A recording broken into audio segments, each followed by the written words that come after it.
silang ano, pero malaki, anim ang napisa. Ayan. Andun, marami din. Tapos, check din natin yung ating pabo. Ayan, dami ng itlog. 6 na.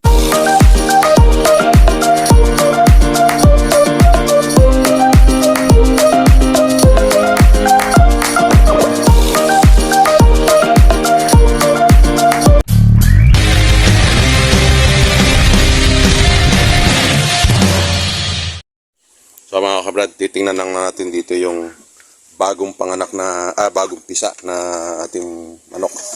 Ayan, ang dami na naman nating ano dyan. 7, teka, anin lang ni Joel. So ayan, merong 6. Tara, parang talagang ano siya, oh. May lahi talaga, ano na, yung bang nangibabaw na well talaga yung ano, kaber tsaka yung ano ng Rhode Island, no. Ayan na, ito mga kabrad, oh. Ang lalaki sisi, isang araw pa lang silang ano, pero malaki, 6 ang napisa. Ayan. Andun, marami din. Tapos, check din natin yung ating pabo. Ayan, dami ng itlog. 6 na. May bagong ngayon itlog, wala. Hindi, ngayon yan. Ngayon, no, ito ng itlog yung pabo natin dito. Tapos, ito naman, ating manok, malimhim na rin. Tapos yun, ang daming itlog doon, no. Tapos meron tayo dong isa pang nakaupo. Kaya mga brad, ang dami natin ngayong papasok ang bagong taon. Marami tayong mga sisiw. Bukod pa yung nandun mga kabrad sa bahay na meron tayong nakalagay sa brooder. Diyan ba, Well, sino yung ano dyan? Anong manok ang nangingitlog dyan? Naglilimlim na. Okay. Tapos may humalimhim na rin tayo dito. Kaya by next year sigurado mga kabrad, napakadami nating mga sisiw na hindi na tayo nag-incubator. Ayun, naglilimlim dun. Ito pala yun.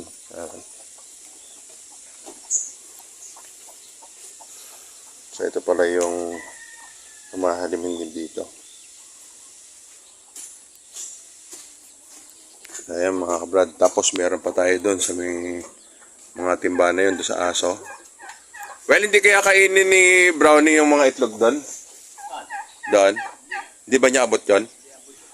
So, ayan mga kabrad. Parami na uli ang ating mga alagang manok.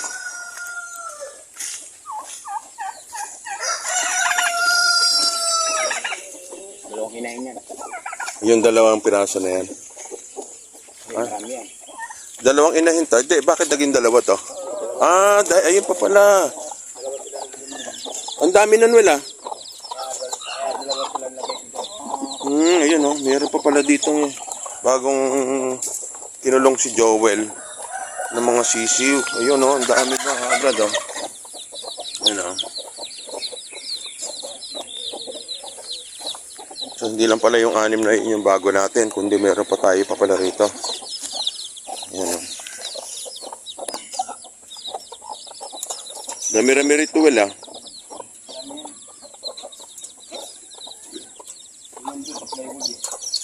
Some plywood. Ayun ba yung nandun sa may baboy? So, Isa pa ron. tapos may humahalimhim pa rin doon, di ba? Yan, naglilimlim na rin, no? Ano na, parang 3 linggo na tayo. Oh, de ano na yan? Mga ilang araw, itong araw, ano na to, mga itlog na yan. 19 days lang naman ng ano pa, mula nung ano, 21. Diyan pala, meron dyan. Ito, hindi pa napipisa. Tapos, mga kabrad, ito pa, meron pa tayo dito. Ayan, sigurado to. Pero ito, ang daming itlog nito. Ang kinain mo well dito sa timba na ganyan, kulob talaga. No? Ayan. Sa likod naman. Sa likod, meron din bago doon. May bangon ng itlog na naman. May itlog. Kasi nagbining ng itlog sa sako. Nagkaya ko sa balde. Dito. Walang kung 3 ba yun o 2. So, bukod dito mga kabrad, dito meron din ng itlog dito.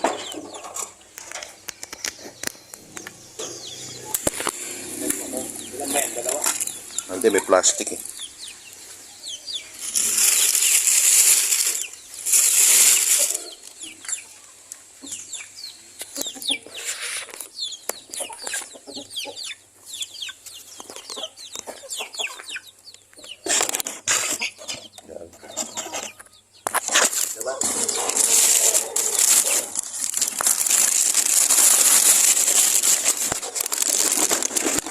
Ayan, meron oh. Tatlo.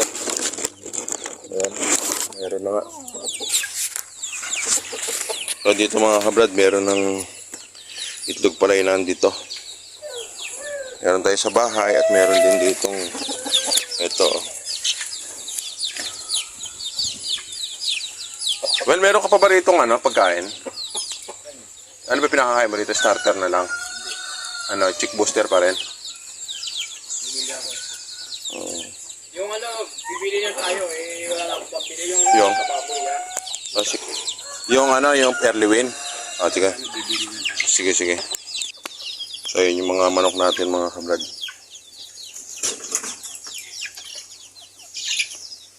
Tapos, tingnan din natin yung ano dito, yung iba.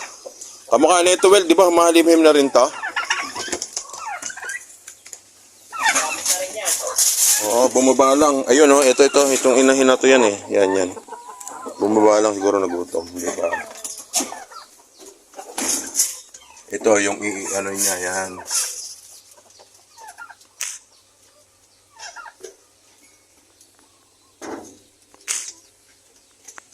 So, ganyan kadami mga kabrad yung itlog niya, oh. Well, isa lang to, di ba? Isang inahin lang to. Napakadami, ah. 1, 2, 3, 4, 5, 6, 7, 8, 9, 10, 11, 12, 22.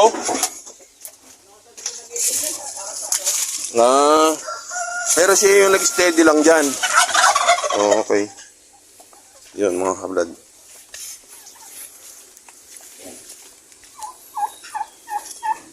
Tapos, mga kablad, dito pa dyan sa mga damuhan na yan, meron, sabi ko nga kay Joel, merong ano dito eh, mga pumuputak na manok na posibleng dyan nangingitlog.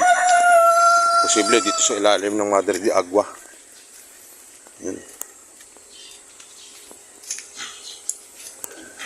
Dito meron tayong yan, nadagdagan na naman yung nangingitlog. Nilagyan ni Joel ng siyempre, ayun no, sa sulok, sa likod. May balak umupo na. Pero may itlog na din mga kabad sa dulo eh. Ngayon, dito naman. Ayan. Marami na rin itlog. Tapos, yung nandito pa sa ibabaw din ng kulungan. Ito.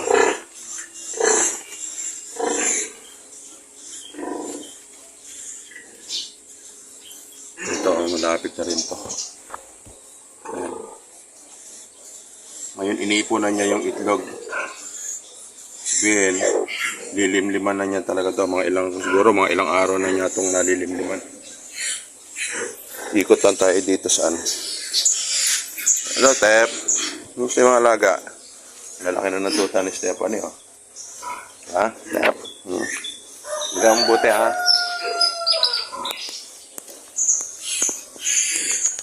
So dito nga mga kabrad, di namin dito nalilinis sa gawi rito. Puro sako. Posible yan. Meron niya din dito ng itlog.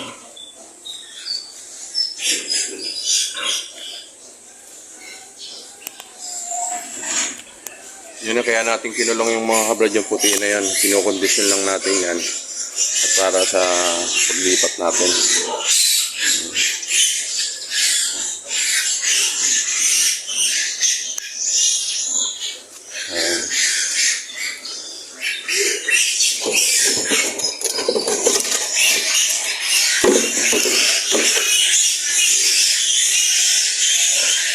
Yan ang mga beka. Una-unahan.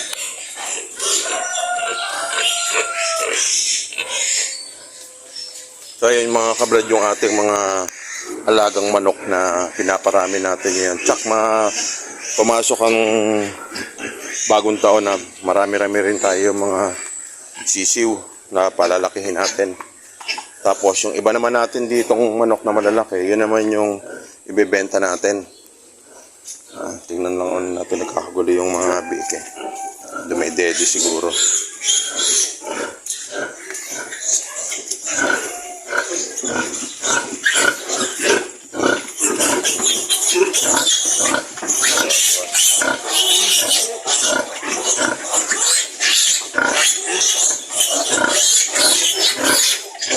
Yung gumigibit yung inahin. Kaya hindi mga kabrad, kailangan pabayaan ito sa pagkain yung inahin. Kailangan 3 times a day ang pakain sa kanya. Tapos, pinapakain pa na natin siya ng yung madre de agua tsaka kaya malunggay. Ito malapit na rin ito mga kabrad, si Tetin.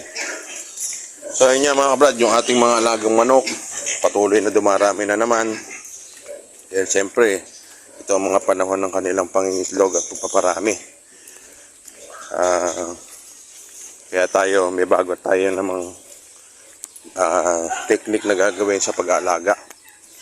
Kaya, yun nga, kailangan natin talaga uli, sipag at tiyaga. Yun lang naman ang puhunan talaga natin. Tapos mamaya mayroong mga kabrad na kukuhatan ng ating native doon. Dito nagkakaubusan kasi ang baboy. Ayan o. Ito mga pula na ito, mga lalaki mga kabrad. Pa-dispose na to. Ayan. Ito yung gagawin natin, well, ano to, kachaw. Bata pa yan, oh. Tinan mo, laki na, oh.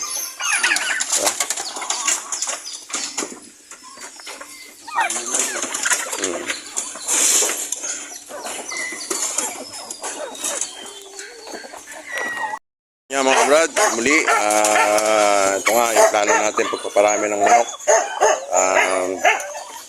Patuloy lang mga kabrad, sipag at tiyaga. Muli, maraming salamat. God bless po sa ating lahat.